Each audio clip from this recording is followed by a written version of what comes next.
সর্বোচ্চ আদালতের রায়ে ফিরল তত্ত্বাবধায়ক সরকার। জন্মদিনে স্ত্রী কন্যার ছবি শেয়ার করে ৫ প্রতিশ্রুতি দিলেন তারেক রহমান। পুলিশের উপর হামলা চললে নিজেদেরই ঘর পাহারা দিতে হবে বলে জানালেন ডিএমপি কমিশনার। পাক ভারত যুদ্ধে কে জিতেছে স্পষ্ট করল মার্কিন প্রতিবেদন। গাজায় ৩,০০০ পুলিশ সদস্যকে প্রশিক্ষণ দেবে ইউরোপীয় ইউনিয়ন। কেরিয়ারের ১০০তম টেস্টে মুশফিকের সেঞ্চুরি, ১৭ রানে দেখা পেলেন লিটন দাসও। বহুল প্রত্যাশিত নির্বাচনকালীন নির্দলীয় তত্ত্বাবধায়ক সরকার ব্যবস্থা ফিরল। ১০ কার্যদিবস ধরে শুনানি শেষে বৃহস্পতিবার প্রধান বিচারপতি ড সৈয়দ রিফাত আহমেদের নেতৃত্বাধীন ৭ বিচারপতির পূর্ণাঙ্গ আপিল বেঞ্চ এ রায় ঘোষণা করেন। জ্যেষ্ঠ আইনজীবী ও সংবিধান বিশেষজ্ঞরা জানিয়েছেন, আপিল বিভাগের রায়ে তত্ত্বাবধায়ক সরকার ব্যবস্থা পুনর্বহাল হলেও ত্রয়োদশ জাতীয় সংসদ নির্বাচন এ ব্যবস্থায় অনুষ্ঠিত হওয়ার কোনো সুযোগ নেই। তাদের মতে পরবর্তী অর্থাৎ চতুর্দশ জাতীয় নির্বাচনই হতে পারে তত্ত্বাবধায়ক সরকারের অধীনে। গত ১১ই নভেম্বর শেষ হওয়া এই আপিল শুনানিতে বদিউল আলমের পক্ষে শুনানি করেন ড শরীফ ভূঁইয়া, বিএনপির পক্ষে ব্যারিস্টার রুহুল কুদ্দুস কাজল, মির্জা ফখরুলের পক্ষে ব্যারিস্টার জয়নুল আবেদিন এবং জামায়াত ইসলামীর গোলাম পরোয়ারের পক্ষে আইনজীবী মোহাম্মদ শিশির মনির। সংশ্লিষ্ট আইনজীবীরা বলেন, এখন যে অবস্থায় আছে তাতে তত্ত্বাবধায়ক ব্যবস্থা সাংবিধানিকভাবে কার্যকর করা সম্ভব নয়। তত্ত্বাবধায়ক সরকার ব্যবস্থা ফিরে এলেও এবার অর্থাৎ ত্রয়োদশ সংসদ নির্বাচন এ ব্যবস্থায় করার সুযোগ নেই। শুনানিতে বিএনপি মহাসচিব মির্জা ফখরুল ইসলাম আলমগীরের আইনজীবী রুহুল কুদ্দুস কাজল বলেন, আগামী ফেব্রুয়ারির মধ্যে যে নির্বাচন তা তত্ত্বাবধায়কের অধীনে হবে না। আদালতে আমরা বলেছি পরবর্তী নির্বাচন থেকে এই বিধান কার্যকর হতে পারে। জামায়াতের আইনজীবী মোহাম্মদ শিশির মনিরও মনে করেন, তত্ত্বাবধায়ক সরকার ব্যবস্থা ফিরলেও ফেব্রুয়ারির নির্বাচন বর্তমান অন্তর্বর্তী সরকারের অধীনেই হবে। সংসদ ভাঙ্গার ১৫ দিনের মধ্যে তত্ত্বাবধায়ক সরকার গঠনের বিধান ছিল। সংসদ না থাকলে ভাঙ্গার প্রশ্নই আসে না। এখন তো সেরকম পরিস্থিতি নেই, আর সংসদ ভেঙেছে ১ বছরেরও বেশি সময় আগে। ফলে এখন তত্ত্বাবধায়ক সরকার প্রয়োগের সাংবিধানিক সুযোগ নেই। মধ্যস্থতাকারী হিসেবে এই আপিলে শুনানি করেন ব্যারিস্টার এহসান আব্দুল্লাহ সিদ্দিকী, ব্যারিস্টার বদরুদ্দুজা বাদল, অ্যাডভোকেট মহসিন রশিদ ও ব্যারিস্টার শাহরিয়ার কবির। আর রাষ্ট্রপক্ষে শুনানি করেন অ্যাটর্নি জেনারেল মোহাম্মদ আসাদুজ্জামান, অতিরিক্ত অ্যাটর্নি জেনারেল ব্যারিস্টার অনিক আর হক। গত ২১ নভেম্বর নির্বাচনকালীন তত্ত্বাবধায়ক সরকার ব্যবস্থা ফেরাতে আপিলের শুনানি শুরু হয়। বিএনপির ভারপ্রাপ্ত চেয়ারম্যান তারেক রহমানের ৬১তম জন্মদিন আজ। নিজের জন্মদিনে স্ত্রী জোবাইদা রহমান ও কন্যা জাইমা রহমানের সঙ্গে একটি ছবি দিয়ে পোস্ট করেছেন তিনি। সেখানে তিনি লিখেন, নারীদের অবশ্যই অনলাইনে, অফলাইনে, ঘরে বাইরে, ব্যক্তিগত জীবনে এবং পেশাগত পরিসরে নিরাপদ থাকতে হবে। নারী নিরাপত্তা ও সুরক্ষা নিশ্চিত করতে বিএনপি ৫টি জরুরি অগ্রাধিকার বাস্তবায়নের পরিকল্পনা করেছে। তারেক রহমান তার পরিকল্পনা নিয়ে জানান, বিএনপি ক্ষমতায় আসলে ন্যাশনাল অনলাইন সেফটি সিস্টেম চালু করা হবে, যেখানে নারীরা দ্রুত ও সহজে সাইবার বুলিং, হুমকি, প্রতারণা, ভুয়া পরিচয় ব্যবহার বা ব্যক্তিগত তথ্য ফাঁসের অভিযোগ জানাতে পারবেন। এর জন্য 24/7 হটলাইন, অনলাইন পোর্টাল ও প্রশিক্ষিত রেসপন্ডার রাখা হবে।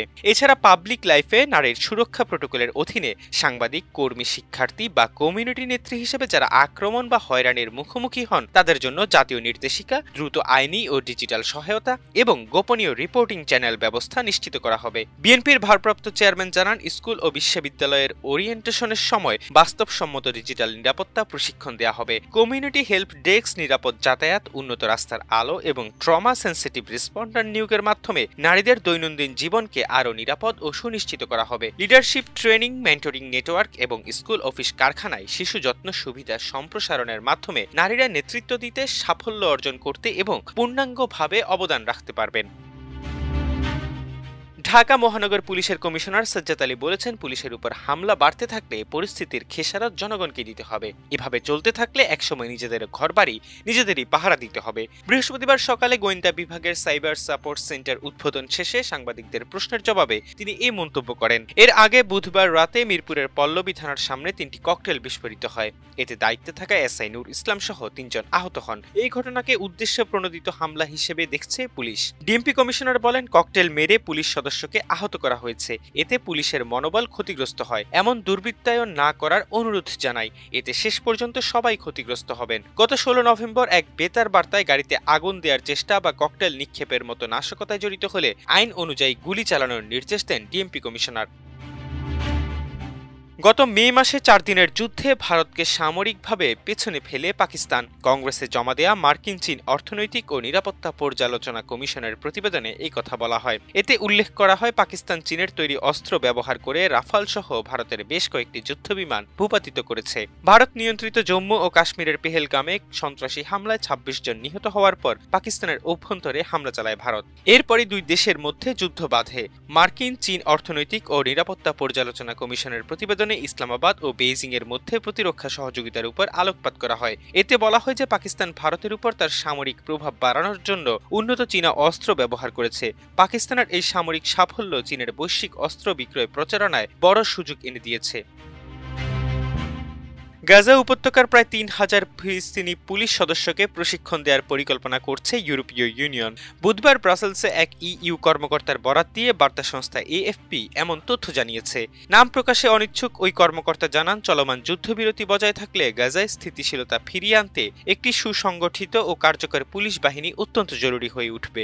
গত সোমবার জাতিসংঘ নিরাপত্তা পরিষদ মার্কিন প্রেসিডেন্ট ডোনাল্ড ট্রাম্পের গাজা পরিকল্পনাকে সমর্থন দিয়ে যুক্তরাষ্ট্রের প্রস্তাবের পক্ষে ভোট দেয়। এরই মধ্যে 10 অক্টোবর থেকে ইসরায়েল ও হামাসের মধ্যে ভঙ্গুর যুদ্ধবিরতি চলছে। গত 2 বছরের যুদ্ধে ইসরায়েল সমর্থক দেশ এবং ফিলিস্তিন সমর্থক দেশগুলোর মধ্যে মতপার্থক্যের কারণে ইইউ গাজা ইস্যুতে ঐক্যবদ্ধ অবস্থান নিতে হিমশিম খাচ্ছে। তবুও এই অঞ্চলের নিরাপত্তা পুনরুদ্ধারের দীর্ঘমেয়াদী উদ্যোগের অংশ হিসেবে তারা গাজার আইনশৃঙ্খলা বাহিনীকে প্রশিক্ষণ দেওয়ার প্রস্তাব নিয়ে এগুচ্ছে। ইইউ কর্মকর্তারা জানান, প্রশিক্ষণ কার্যক্রমটি গাজা উপত্যকার বাইরে আয়োজন করা হবে।